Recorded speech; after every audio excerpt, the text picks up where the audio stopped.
Caris Perez, Special Ladies.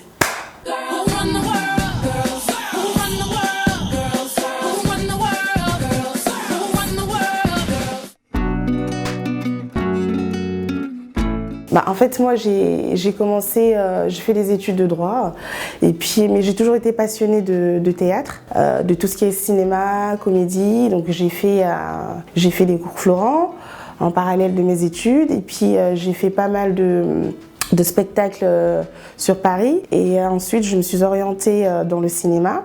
Donc après ça, je suis partie aux États-Unis pour vraiment parfaire mon parcours à ce niveau-là. Je suis restée 5 ans. Je suis revenue en France il y a environ 7 ans. Et de là, j'ai travaillé chez TF1 comme casteuse et comme figurante. Après, je suis passée devant la caméra. J'ai fait pas mal d'émissions des téléréalités, mais j'ai vraiment eu envie de faire autre chose, quelque chose de beaucoup plus stimulant comme la production. Du coup, je me suis lancée dans la production, j'avais tellement d'idées dans ma tête. Je commençais à contacter les professionnels du milieu et voilà, je commençais comme ça. Je suis quelqu'un qui adore parler. Je suis comme un jacana. J'aime beaucoup parler, échanger, je suis beaucoup dans le show. Donc j'aime bien prendre le micro, j'aime bien discuter avec les gens.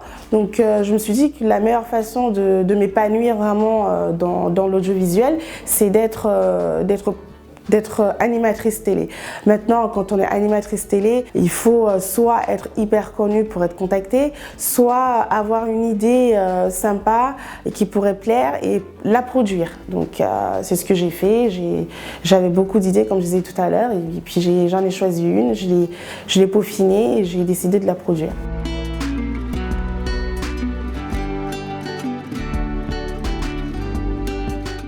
En fait, c'est pas un métier que j'ai envie de faire.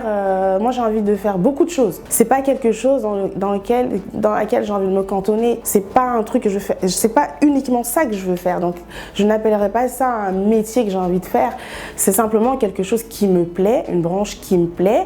Et quand je fais quelque chose, je le fais bien. Je pense que l'audiovisuel, c'est un domaine vraiment très très compliqué. Et comme on dit souvent, chacun son métier, chacun son domaine d'activité, il faut avoir les compétences pour.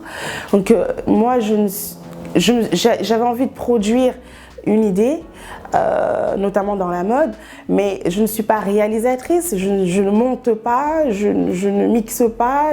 La première difficulté, je pense, c'est de rassembler une équipe de professionnels et des gens qui adhèrent à ta vision des choses et qui ont tout aussi envie que toi de bien faire. Je pense que c'est la première difficulté. Trouver les professionnels, rassembler le matériel pour, etc. Je pense que la deuxième difficulté, elle est d'ordre financier. Voilà. Je ne mets pas ça en premier comme pourraient le faire bien d'autres personnes, parce que quand on a envie de faire quelque chose, il faut chercher l'argent pour. On ne se lève pas pour faire des trucs et dire « Oh, j'avais pas l'argent pour, donc du coup j'ai laissé tomber ». Non, quand on veut faire quelque chose, il faut se donner les moyens pour. Tout ce que je fais, en fait, c'est toujours dans l'esprit il faut que les femmes prennent le pouvoir. Moi, ce que j'ai toujours défendu, c'est surtout les femmes de ma génération.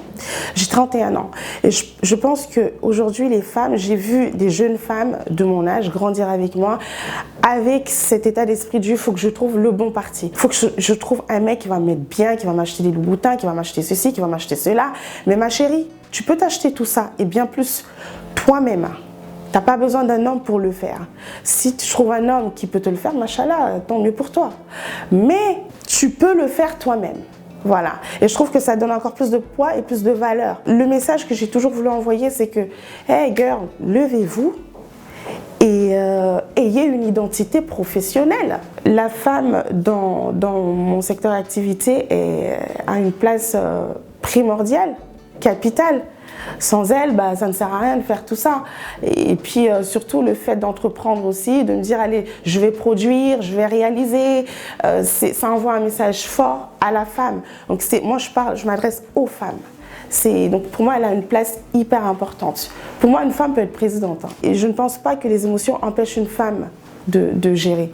Non, je ne pense pas, non. Au contraire, grâce à nos émotions, on est capable d'avoir plusieurs visions. Je pense que l'objectif dans la vie, le mien en tout cas, c'est d'être heureuse. J'ai pas un sommet particulier à atteindre parce que ça voudrait dire que si je ne l'atteins pas, je serai malheureuse. On est comme, vous savez, le tonneau d'Anaïde. On a un trou, on ne sera jamais satisfait. Donc il faut simplement faire au mieux et surtout tirer du plaisir dans ce qu'on fait, quoi. Si aujourd'hui j'ai envie de manger un pain au chocolat, je ferai en sorte de le manger et on verra demain.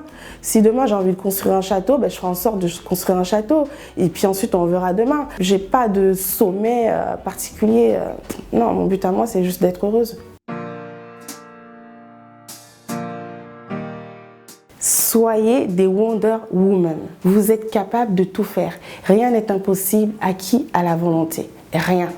Et je pense que les femmes sont une vraie force de la nature. Dieu n'est pas fou, il ne fait pas d'erreur. Nous les femmes, on peut tout faire. On peut tout faire.